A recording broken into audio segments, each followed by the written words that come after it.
എടാ ഭുവൻ,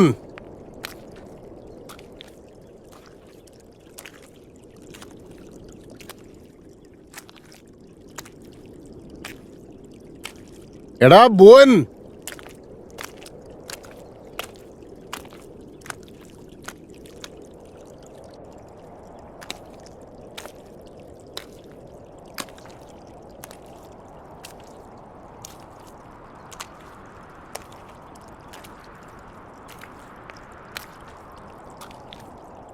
എന്താ മോനെ ഭുവൻ, ഈ വെളുപ്പാങ്കാലത്ത് ഇത് എങ്ങോട്ടാ?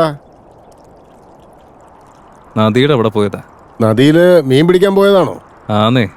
ഈയിടെയായിട്ട് നദിയിലൊക്കെ വെള്ളം വല്ലാണ്ട് പറ്റിപ്പോയെന്നേ. മീനൊക്കെ കിട്ടുന്ന കാര്യം വലിയ കഷ്ടമാ. ശരിയാ, കഷ്ടമാ അബ്ദുള്ളേട്ടാ. ഞാനിപ്പോൾ ആലോചിക്കുന്നത് എന്താന്ന് വെച്ചാൽ നദിയുടെ അപ്പുറ സൈഡിൽ പോയിട്ട് പിടിച്ചാലോന്നാ. അപ്പുറത്തെ ഭാഗത്തോ? അതേന്നേ. അല്ല, അബ്ദുള്ളേട്ടൻ പറയുന്ന കാര്യം ശരിയൊക്കെ തന്നെ. പഴയ പോലെ മീൻ പിടിക്കാന്ന് പറഞ്ഞാൽ അത്ര എളുപ്പമൊന്നുമില്ല. പക്ഷെ ചേട്ടൻ്റെ കഥ എന്തായാലും വേറെ തന്നെയാ.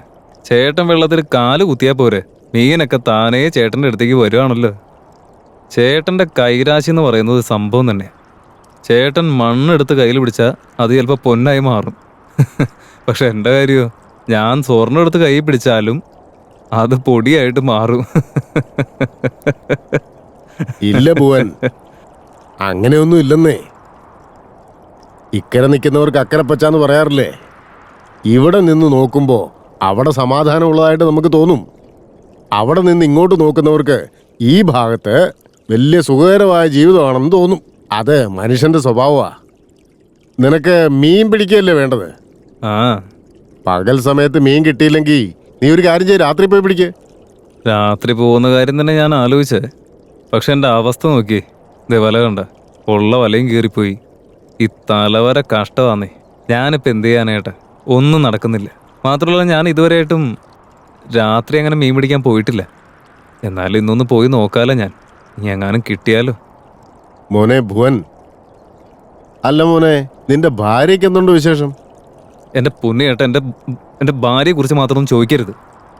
എപ്പോൾ നോക്കിയാലും പുറകെ നടന്ന് ഇങ്ങനെ കുറ്റം പറഞ്ഞുകൊണ്ടിരിക്കുക. തലേ കയറി ഇന്ന് തല തന്നെയല്ലേ. അബ്ദുള്ളയുടെ സത്യം പറഞ്ഞാൽ പണ്ടൊന്നും അവൾ ഇങ്ങനെയൊന്നും ആയിരുന്നില്ലെന്നേ. നല്ല സ്നേഹമുള്ളവളായിരുന്നു. എൻ്റെ കാര്യത്തിലൊക്കെ അവൾ ശ്രദ്ധിക്കും, ഭയങ്കര സ്നേഹമായിരുന്നു. പക്ഷെ ഇപ്പം അവൾക്ക് എന്താ പറ്റിയെന്ന് ഒരു പിടിയില്ല. വെറുതെ കിടന്ന് മീനില്ലേ എന്ന് ചോദിച്ചുകൊണ്ടിരിക്കുകയല്ലാതെ എനിക്കാണെങ്കിൽ കേട്ടിട്ട് ദേഷ്യം വരിക. അല്ലൊന്നും പറഞ്ഞിട്ട് കാര്യമില്ല, വീതിയല്ലാതെ എന്താ. ഇതൊക്കെ അനുഭവിക്കണമെന്നായിരിക്കുമെന്നേ. അല്ല മോനെ ഭുവൻ, അങ്ങനൊന്നും സംസാരിക്കാൻ പാടില്ല മോനെ. അച്ഛനോ അമ്മയോ ഇല്ലാത്തൊരു അനാഥ പെൺകുട്ടിയല്ലേ നീ കല്യാണം കഴിച്ചോണ്ട് വന്നത്. അവൾക്ക് നീ മാത്രമല്ലേ ഉള്ളൂ. മോനെ, നീ ഒന്ന് ആലോചിച്ച് നോക്ക്. ഇതില് അവളെ കുറ്റം പറയാനൊന്നും ഇല്ലല്ലോ.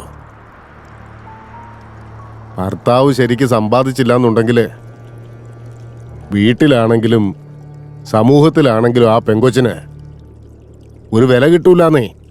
അതുകൊണ്ടായിരിക്കും അവളുടെ ഈ ദേഷ്യവും പരിഭവമൊക്കെ.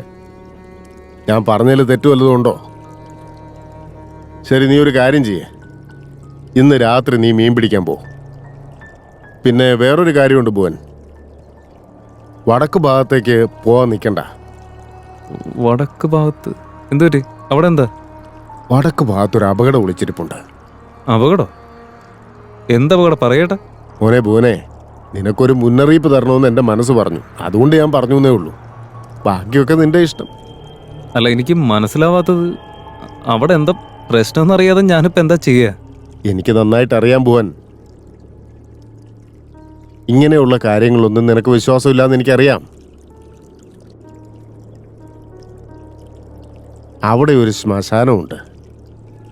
അവിടെ വളരെ വർഷങ്ങൾക്ക് മുമ്പ്, ഞാൻ പറയുന്നത് കേക്ക് ഭുവൻ. പറഞ്ഞേട്ടെ, ഞാൻ കേൾക്കുന്നുണ്ടെന്നേ. കേട്ടറിവാണ്. വളരെ വർഷങ്ങൾക്ക് മുമ്പ് അവിടെ ആരുടെയൊക്കെ ഭർത്താക്കന്മാർ മരിച്ചു പോകുന്നുവോ അവരുടെ ഭാര്യമാരെ ജീവനോടെ എരിയുന്ന ചിതയിലേക്ക് എറിയാറുണ്ടത്രേ. ആ ആത്മാവുകളൊക്കെ ഇന്നും അവിടെയൊക്കെ തന്നെ കറങ്ങുന്നുണ്ട്. ഞാൻ കേട്ടിട്ടുള്ള കഥയാ. നീ ഇതൊന്നും വിശ്വസിക്കില്ല എന്ന് എനിക്ക് നന്നായിട്ട് അറിയാം മോനെ. നിനക്ക് മുന്നറിയിപ്പ് തരണമെന്ന് തോന്നി, അതുകൊണ്ട് ഞാൻ പറഞ്ഞു. ബാക്കിയൊക്കെ നിന്റെ ഇഷ്ടം. എന്തൊക്കെ ചേട്ടി പറയുന്നത്? എന്റെ പൊന്ന് ചേട്ടാ, ഇതൊക്കെ ഈ കൊച്ചു പിള്ളേരെ പേടിപ്പിക്കാൻ വേണ്ടി പറഞ്ഞു കൊടുക്കുന്ന കഥയല്ലാതെ വെറുതെ അതൊക്കെ ചേട്ടൻ എന്തിനാ വിശ്വസിക്കുന്നത്? വെറുതെയാ. അതെ, എനിക്കിതൊന്നും കേൾക്കാനുള്ള സമയമില്ല. ഞാൻ വേറൊരു പരിപാടിക്ക് വേണ്ടി ഇറങ്ങിയതാ. ഞാൻ പോട്ടെ, കുറച്ച് തിരക്കുണ്ട്, പിന്നെ കാണാം. പ്രധാനപ്പെട്ട ഒരു കാര്യം, ഇതൊക്കെ നിനക്ക് തമാശയായിട്ട് തോന്നുന്നുണ്ടല്ലേ? എന്നെങ്കിലും ഒരിക്കൽ നീ ആ ആത്മാക്കളെ നേരിട്ട് കാണുമ്പോൾ എന്തായാലും നീ വിശ്വസിക്കാതെ ഇരിക്കില്ലല്ലോ. ശരി ഭുവൻ, നീ പൊയ്ക്കോ. എനിക്കും കുറേ ജോലികൾ തീർക്കാനുണ്ട്. എന്നാ ഞാനങ്ങോട്ട് നോക്കുവനെ. രാത്രിയിൽ വടക്ക് ഭാഗത്തേക്ക് പോകാനേ പാടില്ല. ഒന്ന് പോയേ. അപ്പൊ ശരി മോനെ. ചെല്ല്.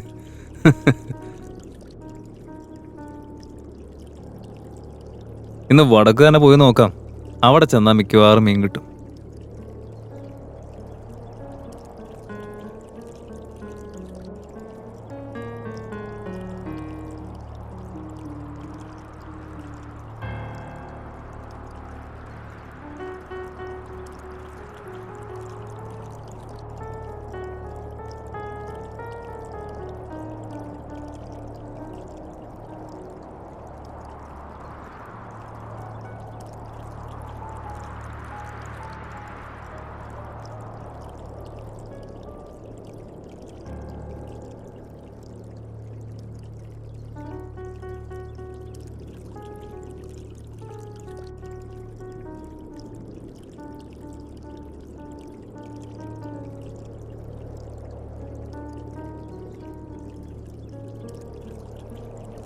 ബാക്കിയുള്ളവനോട് പട്ടിണി കിടക്കുന്ന അവസ്ഥയാണ്. അപ്പോഴും അങ്ങേരുടെ പ്രേതവും പിശാശും. എനിക്കിപ്പോൾ എല്ലാം മനസ്സിലാവുന്നുണ്ട്. ആ ഭാഗത്ത് പോയി കഴിഞ്ഞാൽ അങ്ങേരെ പോലെ എനിക്ക് മീൻ കിട്ടുമല്ലോ. അതിൻ്റെ ഇയാൾക്ക് പിന്നെ മീൻ കിട്ടിയില്ലെങ്കിലോ?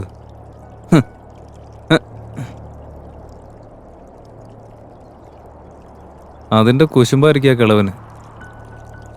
ഞാനെന്തായാലും അവിടെ പോവും. അവിടെ എന്താ ഉള്ളതെന്ന് അറിയണമല്ലോ.